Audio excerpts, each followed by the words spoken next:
Bun venit tuturor! Astăzi vom vorbi despre Jupiter retrograd în Berbec, în astrologia vedică. Ce înseamnă Jupiter retrograd în Berbec? Înseamnă prudență. 4 septembrie este o zi foarte specială. Venus merge direct dimineață, iar Jupiter merge retrograd în aceeași zi seara. Ambele planete se află în două nakshatra. Cei care nu știu, nakshatra este de fapt numele constelației și sunt două nakshatra dificile. Pentru Venus este Ashaleisha, o nakshatra extrem de karmică. Pentru Jupiter este Bharani, nakshatra lui Yama, zeul morții și al justiției. Ambele sunt plasate în Kendra, îi spunem, deci principalele case din centru al hărții Kalpurush. Până pe 4 septembrie, din cauza regresului lui Venus, pacea și armonia vor fi afectate, locuri de locuit se vor schimba pentru mulți, emoțiile vor crește, finanțele vor fi instabile.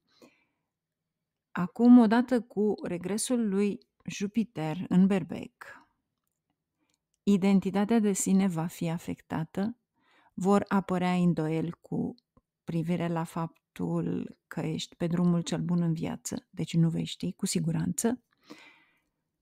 De asemenea, va provoca relocarea pentru mulți și călătorii în străinătate. Iată câteva puncte importante de văzut în această retrogradare a lui Jupiter. În primul rând, în timpul retrogradării, Jupiter și Rahu fiind nodul nord, vor fi respectabil departe unul de celălalt. Dar odată cu venirea lui Rahu în Pești pe 30 octombrie, Jupiter va deveni, de fapt, înlocuitorul, să-i zicem în ghilimele, a lui Rahu. Deci dacă vedem din acest punct de vedere, din 30 octombrie 2023, Rahu se va afla în zona turbulentă Gandhata, îi spunem. De ce? Este la granița dintre apă și foc, dintre Berbec și Pești, în seara de 11 octombrie până seara de 18 noiembrie 2023. Și parcă nu ar fi de ajuns, al treilea aspect al lui Saturn va fi oricum pe Jupiter retrograd. Cel de-al doilea punct. Marte va fi în casa 8-a, care este de fapt casa lui naturală, din 16 noiembrie. Deși este casa lui naturală, este în casa calamității neașteptate. Marte aici va avea un aspect pe Saturn și va primi de asemenea cel de-al 10-lea aspect al lui Saturn. Și pentru că poate nu este de ajuns, Soarele va fi într-un aspect slăbit, debilitat, în casa 6-a naturală cu Ketu. Soarele, nu uitați că reprezintă administrația, guvernul. Și acum, după ce v-am spus aspectele, posibil unii dintre voi să nu fi înțeles.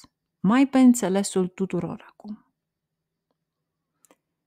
Una peste alta, aceasta nu este o combinație bună care se formează pe cer.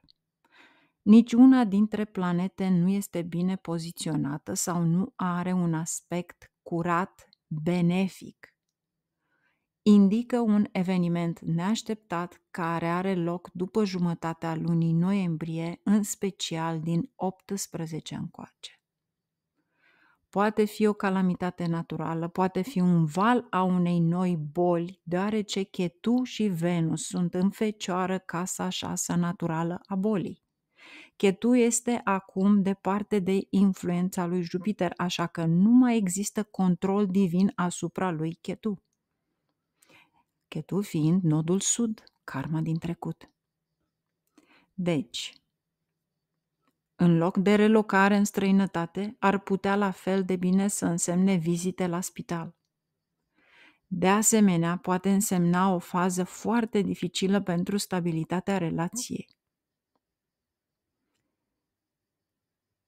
Este momentul în care sfaturile pe care le primiți s-ar putea să revină mai târziu, dacă nu le luați. Mai presus de toate, aceasta este o perioadă foarte tulbure pentru autorități și guverne și se aplică tuturor țărilor. Un sfat greșit sau o acțiune întreprinsă doar pentru a satisface ego-ul, soarele este slăbit. Dă un tip de ego foarte greșit. Se poate dovedi a avea un impact dezastruos asupra multor oameni. Deci, sfatul meu este să fiți prudenți, să încercați să nu cheltuiți, să vă mențineți pe economiile voastre, să nu investiți până nu trece această perioadă. De aceea îi spunem prudență. Ce vă ajută? Divinitatea, rugăciunea la Dumnezeu și cei care doresc să vină pe astrologia vedică, sunteți invitați.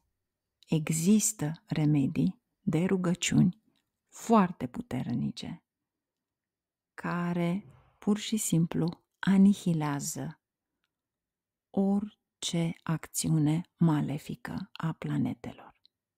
Va sta în picioare numai atunci când este vorba de prarabdha karma, o karmă fixă, care și aceea poate fi schimbată.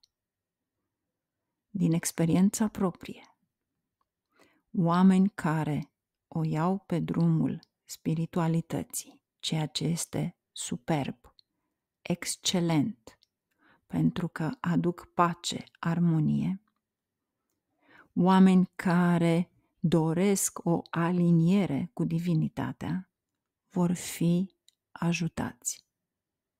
Dumnezeu este cu cei cu care sunt aproape de El. Numai atunci, nici 10 astrologi nu vor putea citi o hartă, pentru că persoana respectivă, după ani și ani de rugăciune, purificare spirituală, se renaște. Deci, vă doresc tuturor să fiți prudenți. Am încercat să fiu corectă și să vă spun exact ceea ce văd. Realitatea uneori poate nu este binevenită, dar ceea ce văd ca astrolog, încercați să evitați și încercați să fiți prudenți. Cât mai puține călătorii, economisiți și încercați pe cât posibil să fiți aproape de cei dragi. Vă doresc numai bine, multă sănătate și multă lumină pozitivă. Numai bine, la revedere!